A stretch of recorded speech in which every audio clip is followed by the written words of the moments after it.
5 اگست 2024 کو بنگلہ دیش کی اس وقت کی پرائم منسٹر شیخ حسینہ بنگلہ دیش سے نکل کر بھارت پہنچی اور اسلامسٹوں نے بنگلہ دیش پہ قبضہ کر لیا، اور اس قبضے کے فوراً بعد محمد یونس چیف ایگزیکٹو بن کے بنگلہ دیش کی ریاست کے اوپر مسلط ہو گئے۔ چلیے مان لیا کہ کرائسس کا سمے تھا اور کسی کو تو چیف ایگزیکٹو بننا تھا، لیکن چیف ایگزیکٹو بننے کے بعد محمد یونس نے بہت ایکسٹریم قسم کا نیریٹو لیا اور اسلامسٹوں کو کھلی چھوٹ دے دی۔ اس کھلی چھوٹ کے نتیجہ میں ہندو کمیونٹی کے اوپر بھی مظالم ہوئے، ان کے مندر، ان کے گھر بار ڈھائے گئے، ان پر حملے ہوئے، اور کرسچنز کے اوپر بھی حملے ہوئے، اور جو بنگلہ دیش کی ایکسٹریمسٹ اسلامسٹ جماعتیں تھیں وہ پھر سے ایکٹیو ہو گئیں، جن کو شیخ حسینہ نے ایک طرح سے بین کیا ہوا تھا، وہ پھر سے ایکٹیو ہو گئیں، اور بنگلہ دیش نے یوں سمجھا کہ جیسے یہ والا جو زمانہ ہے کہ وہ بھارت کے خلاف انسلٹنگ لینگویج یوز کرتے رہیں گے، ہندوؤں کے ساتھ زیادتیاں کرتے رہیں گے، ہمیشہ قائم رہے گا۔ یہ سوچے بغیر کہ ان کی اکانومی کا بیڑا غرق اسی روز سے ہونا شروع ہو گیا تھا جب شیخ حسینہ نے دیش چھوڑا تھا۔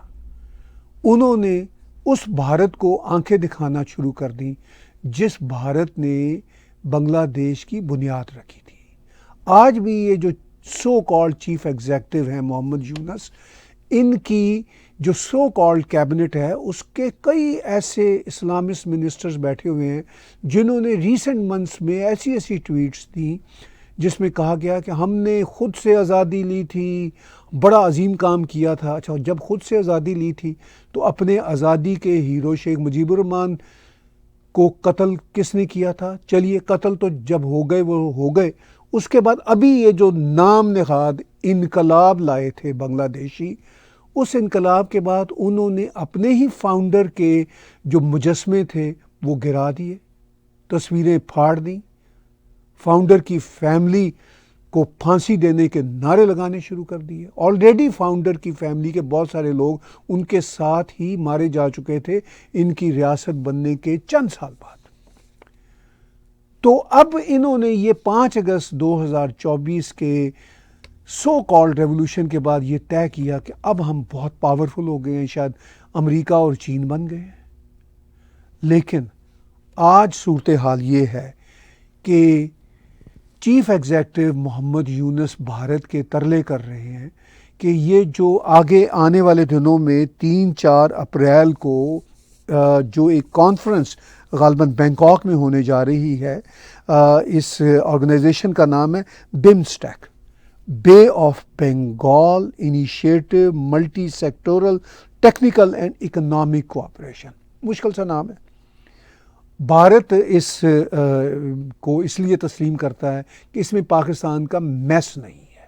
سارک میں پاکستان کا میس تھا، اب سارک سے باہر نکلنے کے بعد یہ آرگنائزیشن، جس میں سارک دیشوں کے علاوہ بھی مائنس پاکستان کچھ ساؤتھ ایسٹ ایشیا کے دیش بھی ہیں، تو اس کا جو سمٹ ہے وہ 3-4 اپریل کو ہونے جا رہا ہے، جس میں پرائم منسٹر مودی بھی ایکسپیکٹڈ ہیں، پارٹیسپیٹ کریں گے، اور یہ جو سو کالڈ چیف ایگزیکٹو ہیں محمد یونس، یہ بھی پارٹیسپیٹ کریں گے، اور انہوں نے بھارت سے ریکویسٹ کی ہے کہ ایک بائی لیٹرل ملاقات پرائم منسٹر مودی کے ساتھ ہماری وہاں پہ اس سمٹ کے دوران کروا دی جائے۔ ایز آف ناؤ جب میں یہ شو ریکارڈ کر رہا ہوں، آج 24 مارچ 2025 کا دن ہے، ایز آف ناؤ ابھی تک بھارت نے کنفرم نہیں کیا۔ بہرحال بھارت کوئی نہ کوئی اکاموڈیٹ کرنے والا راستہ نکال لے گا، مگر آئی ایم پریٹی کانفیڈنٹ کہ اس بار محمد یونس اور اس کی جو ٹیم ہے، ان کے جو ایکسٹریمسٹ اور گھٹیا قسم کے جو سٹیٹمنٹس رہے ہیں، ان کے حوالے سے کوئی نہ کوئی پہلے ان کو جواب ضرور دے گا، بے شک وہ بیک ڈور ڈپلومیسی کے ذریعے دیا جائے، اور پھر اس کے بعد شاید ان کو اکاموڈیٹ کر لیا جائے۔ لیکن بنگلہ دیش کو اب کیسے احساس ہوا، جیسے محمد معیزو کو احساس ہوا تھا مالدیو کے صدر کو جب اس نے ایک بار الیکشن لڑا تھا تو اس نے انڈیا آؤٹ کا نعرہ لگایا تھا، بالکل ویسا ہی کام انہوں نے بھی کیا، یہ اعلان کیے بغیر کہ انڈیا آؤٹ، مگر حرکتیں وہی کی 5 اگست 2024 کے بعد۔ شدید نفرت کا اظہار، انڈیا کے پرچم جلائے جا رہے ہیں، ہندوؤں کے ساتھ ظلم ہو رہا ہے، اور بیان بازی محمد یونس کی بھی اور اس کے جو سو کالڈ کیبنٹ منسٹرز ہیں ان سب کی عجیب و غریب قسم کی فلاسفیز وہ پھیلاتے رہے۔ میں نے بھی اس پہ کئی ولاگ کیے، اور پھر میرا خیال ہے ایک بار آنے والے دنوں میں پھر ایک تجزیہ کروں گا کہ کیا وہ ہذیان بکتے رہے ان کے جو سو کالڈ چھوکرے چھچوندر قسم کے جو کیبنٹ کے وہاں کے لوگ ہیں۔ ایون یہاں ٹورانٹو میں کچھ ایکسٹریمسٹ بنگلہ دیشی مجھے کہیں ٹکر گئے اور مجھے میرا ٹیگ ٹی وی کا وہ میرے پاس مائک تھا، اس کو دیکھ کے دھمکیاں سی دینے لگے۔ یہ ان کا مزاج ہے، یہ ان کا رویہ ہے۔ لیکن یہ بھول گئے کہ یہ پورے کے پورے بھارت کی گود میں بیٹھے ہوئے ہیں۔ ان کا جو لینڈ بارڈر ہے وہ شاید 90% سے بھی زیادہ بھارت کے ساتھ ہے، اور تھوڑا سا بس میانمار کے ساتھ لگتا ہے، اور اس کے بعد سی بارڈر ہے بے آف بنگال کا۔ باقی یہ بھارت کی ٹوٹل گود میں بیٹھے ہوئے ہیں۔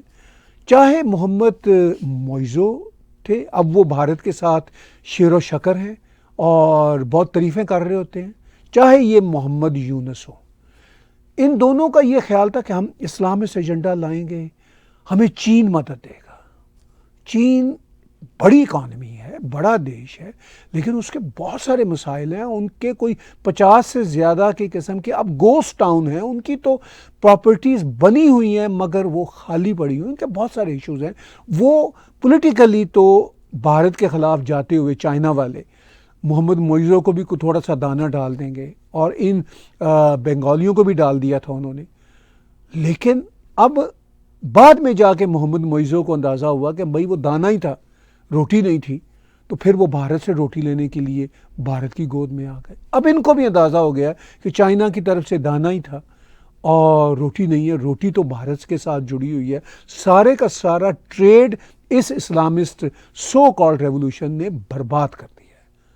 پاکستان سے بیک گراؤنڈ رکھنے کی وجہ سے میں ہمیشہ بھارت کے ساتھ بنگلہ دیش کی دوستی کو نہ صرف سراہتا تھا بلکہ بنگلہ دیش کی اپنی اکانومی کو بھی میں سراہتا تھا کہ دیکھیے پاکستان سے جدا ہوا یہی دیش، اور انہوں نے پاکستان سے بہت آگے ترقی کر لی، اور ان دا اینڈ رزلٹ کیا نکلا 5 اگست 2024 کو، اور اس کے بعد آنے والے دنوں میں یہ اپنی اکانومی کا بیڑا غرق کر بیٹھے۔ ان کی جو گارمنٹ انڈسٹری تھی وہ آلموسٹ تباہ و برباد ہو گئی، اگرچہ بیچ میں انہوں نے کوشش کی کہ پاکستان کے ساتھ جنگی مشقیں بھی کریں۔ بھائی کم آن، ذرا سوچ کے چلو بنگلہ دیشیوں، خاص طور پر یہ جو اس رجیم کے لوگ ہیں۔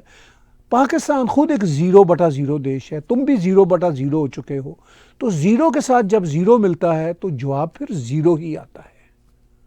اس 0 کی تبھی امپورٹنس بنتی ہے جب کوئی نمبر اس کے ساتھ لگا ہوا ہو، بغیر کسی نمبر کے 0 ہی رہتا ہے۔ تو اب وہ پاکستانیوں کے ساتھ دوستی اور پیار کی پینگیں چڑھا کے انہوں نے بھارت کو اور انسٹیگیٹ کرنے کی کوشش کی۔ پاکستان کے ساتھ ان کا بارڈر ہی کوئی نہیں ملتا، کوئی امکان ہی نہیں ہے کہ یہ ان کے ساتھ فریلی تجارت کر سکے، مگر انہوں نے بڑے بڑے معاہدے کر دیے ہیں انہی 6-7 مہینوں کے دوران۔ لیکن اب وہ پھر بھارت کے پاس آ رہے ہیں۔ ان دا مین وائل انہی 6-7 مہینوں کے دوران بنگلہ دیش کی آرمی نے بھی اس چیف ایگزیکٹو کو وارننگ سی پیار بھرے لفظوں میں، نرم لفظوں میں دی تھی کہ ہم بھارت کے بغیر نہیں رہ سکتے۔ ہمارا تو 4000 سے زیادہ کلومیٹر کا بارڈر ایک بالکل سرکل کی صورت میں بھارت کے ساتھ ہے، اور لینڈ جو بارڈر ہے وہ مینلی بھارت کے ساتھ ہی اور تھوڑا سا میانمار کے ساتھ ہے، اور پھر بے آف بنگال ہے۔ یہ کہانی ہے بنگلہ دیش کی۔ ان کو ایک اور امید بھی تھی، امید ان کو یہ تھی کہ ان کے دوست بائیڈن اس وقت پاور میں تھے تو یہ چھلانگیں لگا رہے تھے۔ پھر ان کا یہ خیال تھا کہ نومبر کے آتے آتے زیادہ امکان ہے کہ کمالا ہیرس جیت جائیں گی تو گھر کی بات ہوگی، ہم پھر بھارت کو بھی آنکھیں دکھاتے رہیں گے اور اپنا اسلامزم بھی چمکائیں گے، اور بلے بلے امریکہ سے مدد بھی لیتے رہیں گے۔ وہ مصیبت یہ ہوئی کہ ان کی سرکار جو بائیڈن جی کی چلی گئی. اب ٹرمپ آ گئے. ٹرمپ نے پہلے ہی اپنی الیکشن کیمپین کے دوران ایک ٹویٹ کیا تھا بنگلہ دیش میں ہندوؤں کے ساتھ ہونے والے برے سلوک کا، اور اوپر سے ان کے لیے ایک جو خدا کا عذاب بن کے اترا وہ تھا کیش پٹیل کا FBI کا ڈائریکٹر بننا، اور اس سے بھی زیادہ ڈائریکٹر نیشنل انٹیلیجنس US بن گئی تلسی گبارڈ. اور تلسی گبارڈ ابھی پچھلے ہفتے بھارت میں تھی اور انہوں نے بنگلہ دیش کے حوالے سے بھی ایک سٹیٹمنٹ دی. تو اب بنگلہ دیشیوں کو محسوس ہوا کہ چین سے بھی دانا ملا تھا، روٹی نہیں ملی تھی. امریکہ میں بھی ہماری پتنگ تھوڑی سی ابھی اڑی تھی کہ وہ پتنگ کی ڈوری کٹ گئی.